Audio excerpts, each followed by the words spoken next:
The idea is to restore equality of handling of power among all. In our among the poets who were women by birth, Dr. Navanita Devshen and Dr. Kavita Singho, both of them were writing in the 1940s, and they have made very powerful statements. I would say that my voice as a feminist is not so strong if you see all my poetry, because my poetry is very diverse.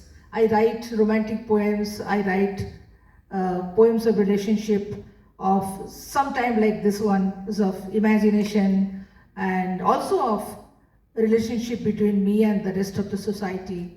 So, but I have written a very long poem, and it was written in about, among many other poems I have written for women, on women. So, when this Hathras tragic incident happened, and in 20 hours I wrote a poem, just sitting all the time, alone. The idea was, to say that what is the end of it? Because one thing after other is happening, how long will this happen? So I imagined a situation, it is called the resurrection, where at one point of time there is so much of assault that women cease to exist. But what will be the feature of that world? What kind of world will it be? And then I brought the conclusion of the poem to a point where the man ultimately, or whatever stands for man, ultimately surrenders in saying that you accept my love and nothing else. So that is where the poem ended, that we will survive, we all will survive, and ultimately, you can call it a little kind of imaginary situation, but where the power ultimately surrenders to love, and there is a resurrection of women in the new world. So I can read a last para of that poem, please. In Bengali, because that is not there in English. Sure.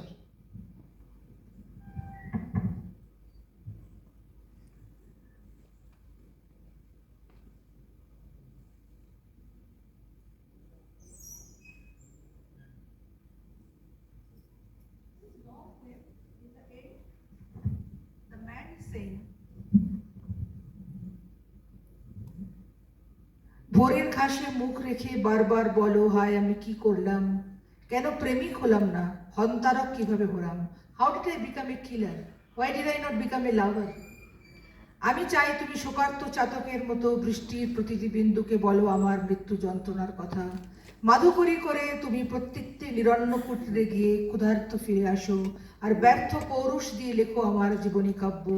অমরত্বের বর তোমাকে দিলাম, আমাদের সম্মিলিত জীবনকাল শাস্তি অন্তহীন, তোমার প্রায়শ্চিত্ত আদিগন্ত লুকিয়ে থাকুক, বীর্য নয়, অশ্রু নয়, লুণ্ঠন নয়, হত্যা নয়, উজ্জীবন, এই তোমার নামাবলী। জপ করো রত্নাকর, আর অনুশোচনার বলমিক ঢেকে দিক তোমার অহংকার। আমরা ফিরে আসছি, ফসলে ফসলে হেসে ওঠা এই শরৎ পৃথিবীর সব অঙ্কুরে, কেন্দু মহুয়া তেঁতুল ও শাল বীজের ডালায় বনের মধ্যে হারিয়ে যাওয়া পথ ধরে আমরা ফিরে আসছি। যত নিশ্চিহ্ন নারী, নষ্ট গর্ভ যত, আমরা ফিরে আসছি নির্জন রাস্তায় হাসির খলখল আওয়াজ তুলে, আমরা ছেয়ে গেছি হাসপাতালে, স্কুল বাড়ির মেঝে দখল করে নিয়েছি তোমরা দেখতে পাচ্ছ না। আমরা স্বয়ং ভাবা, জন্ম নিতে পুরুষের ঔরস লাগে না, অথচ কেবলমাত্র নারী জন্ম দিই। আমাদের হাড় আর লাঙলের ফলায় ওঠে না, কারো ছিন্ন ভিন্ন সব নেই মাটির ভিতর, নিষ্পুরুষ পৃথিবীতে আমরা ধাত্রী, মাতা, কন্যা, জায়া। Wonderful. The music is just, I'm totally lost in that. So talking of the music of language, my question is to both of you, Yaqub sir and Nadeem. So when we talk about the living pulse of Indian poetry, what about the poetry in translation, right? Now, both your poems have been translated into English, yours into English and other languages also, yours into Marathi, you said. So, the music of Telugu, music of, let's say, English, very, very different, right? Similarly, Marathi has its own meters and sounds. What is your view when you hear your poetry being read in English or in other languages? How do you feel? Do you feel justice has been done? Do you feel that didn't quite sound right? How do you feel about the translation process itself? Translations in any language, we never get the real original one in the translation, especially poetry. A special idiom will be there in your own language. That idiom will not get transformed to transfer to the translation. So he will take a suitable word or a sentence from that language which he is doing into translation. So the original rhythm will not be there in translation, but the whole poetry is moved, we can get from the translation. When if I render my Telugu poem, I feel, or the listener will feel that essence, but in translation it will be not that much to the audience. So, but the thing is, we are a diverse country where so many languages are there. Madam rendering the Bengali poem, but I am getting that sound and movement, lip movement, and I am getting this the essence something somehow. Or a Kannada, it is very near to the Telugu. That when you go to the RTC bus, Karnataka, Sariga, that we will get that wording in Telugu easily. Likewise, but the Atma, if you are putting your Atma in that poem, that Atma will transform to translation if the poem will be translating by a good translator. That is what we are. I read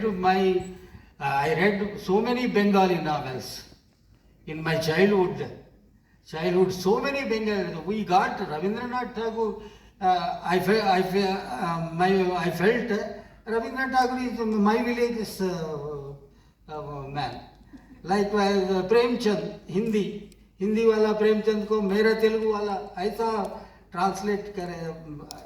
We look that good translators were there, but the poems or short stories or novels, if you give very good effort and if you go through that idiom of that original language, it will be good. 75% will come to the translation, 25% will be necessary. Yes, ma'am. So your translation question regarding translation. So before that, so I would like to take this liberty of speaking about the women voices in Kannada writing. Please. Yeah. So I think we cannot leave that unspoken and you people unheard about it, because no matter what the movement or timeline we speak about, may it be the classic, modern or contemporary, women writers or women poets in Kannada have always stood shoulder by shoulder with the men writing. Or if we say gender neutral in this manner, they have been never less. So I may not be much familiar with so many names or so many writings, but to the best possible ability of my knowledge, it starts from Akkama Devi centuries ago. Absolutely. Centuries ago. Yeah. So probably I think everybody is moved by Akkama Devi's poetry. Yeah. So distinctively a voice that the nation knows about Mirabai, something like that. And if we speak about the modern poetry, there are so many people who have done tremendous work. So there are like Vaidehi, Nemi Chandra, so many people we have been reading. So I can see Pratibha Nandakumar madam sitting here, a very distinct voice in Kannada. She is here with us. There are many writers who are writing in the contemporary days. There is Mamta Sagar, Shobha Nayak, Hema Pattan Shetty. All these people, So to add all these people as a representative of all the women writing in Kannada, like a cherry on the cake, it is Banu Mushtaq that she won Of course. the Man Booker this year, along with her translator again, Correct. who is also happened to be a Kannada woman. So Kannada I women see in a lot writing. of pride in you, which is great. Yeah, so yes, ma'am, that is one particular topic that Yeah. just because I do not share the same gender with the people No, we are no, you speaking don't have about, to. so we need not speak. So I thought it would be Sure, very thank you. appropriate that I should be Thank you for addressing this jumping issue. in. Yeah. Yeah, so that is one, and we are very proud of the women and very proud of our seniors, our ancestors who have written before us. And so we will continue to read and celebrate them always. Okay. And coming to the translation question of yours, as Yakub sir said, not all poems can be translated to all the languages and all the styles. Mm. So there will be an idea behind the poem, there will be an emotion behind the poem, which may or may not be translated into another language. In the morning session when I was speaking, so I gave an example of a legendary writer, Dara Bendre, who happened in Kannada, so modern poet who is a Jnanapita awardee also. So he has a very popular poem of his, Ni Hinga Nodabeda Nanna. So a woman is looking at her husband or someone like that. So what he is saying is, don't look at me like that. Because if you look at me like that, I won't be able to face you, or I won't be able to look back at you in the same manner. And this particular poem, when it has been brought onto the stage, so translation, it can be lingual also, and it can be onto the stage or screen also. In that manner, I'll consider your question. So when it was taken to the stage or onto the screen, the song was romanticized, saying that heroine is singing for the hero that don't look at me like this. How will I look back at you, something like that. Actually, the original poem was written when Dara Bendre had lost their son. And the wife is looking at her husband saying that the ghar ka chirag chala gaya. So what should we do? And Bendre is like, don't look at me like that. I know I'm helpless. I cannot make our son survive. He has gone now. But if you look at me like that, how will I be able to face you? And that whole context had been Context in translation fails. Was lost. So that's why I said not all poems can effectively be translated into all the languages. However, it is to the fine sense of judgment of the translator to choose his poems wisely. Or her poems. Yes, or her poems. So it is because of such wise choices, so we are able to read Tagore, we are able to read Gulzar, Javed Akhtar, Rahat Indori, or whomsoever, K. Nandathambi from Malayalam, or whatsoever. It is because of the fine choice of the translators that they have chosen right poems for translation. And in regard to my poems that have gone to Marathi, Yeah. so fortunately I happen to know Marathi because I belong to a border region. Okay. It was very easy for us, both of us, to sit, discuss and select which poems are to be translated so that those reaches the Marathi readers and listeners also. So it happens equal duty of the translator as well as the original writer to discuss and choose which poems can make sense when they go to other languages. I'm very glad you mentioned that, because translation at the end of the day, especially if the original writer is a living writer, it becomes a matter of collaboration. It's a dialogue, a continuous conversation. I say that because I am also a translator. I translate from Malayalam into English, even though I write in English. So we have about little less than 9 minutes left. That's a poem that I have written. Okay. My son, he is disturbing the entire venue. I'm sorry for that. That's your son, okay. Very nice, okay. So, we will move on to the last question. Before that, I just want to read one poem and then we will move into maybe... Would you not also like to say how your writing has changed over time? Okay. You have several volumes of poetry here. Yeah, so I actually started writing in my late 20s, but my first book I published very late, at the age of 40. It was actually 10 years in the making, I would say, because I took my time to collect the poems, to revisit them, to edit, because I thought that it should take that much time. And it was published by Speaking Tiger. It's called Nine. And then I wrote a novel, an experimental novel combining prose and poetry because somehow poetry never went out of me. So I had to write the novel in prose and poetry. That's called C. C, a novel that was, thankfully I found a publisher who had faith in me, Aleph Book Company. They took me up on the experiment. And then my latest book is Bitter Gourd, which I understand is a popular vegetable. I forgot what it's called in Kannada. Karela. In Kannada also it's called Karela? No, it's called something kai. Hagalkai. Kagalkai. Hagal. Hagalkai. And in Bangla, Uche. Wonderful. And in Telugu, what is it called, sir? Yakub, sir? Kagrakai. Okay. Anyway, so it's called, let's say, Kagrakai. Anyway, but the evolution, I would say, when I started writing, I think I was a little more positive probably about life, and then the cynicism started growing in me and started writing slightly more serious poetry, responding to abuse and injustice and things like that, but also touching upon abuse of different sorts: sexual abuse, psychological abuse, emotional abuse in relationships, and mental illness, what happens to people abused in relationships, and so on and so forth. So my last book, I think you can see that the Kagarakai and the, because I've become a real Kagarakai in this last book. Okay, in Malayalam it's called Pavakya. Anyway, so I will just read one poem. Since we're talking about kais and vegetables, it's got to do with food. It's called Planning Dinner. There's batter in the fridge anyway, enough to last a week for two. Idlis are great, but too cumbersome.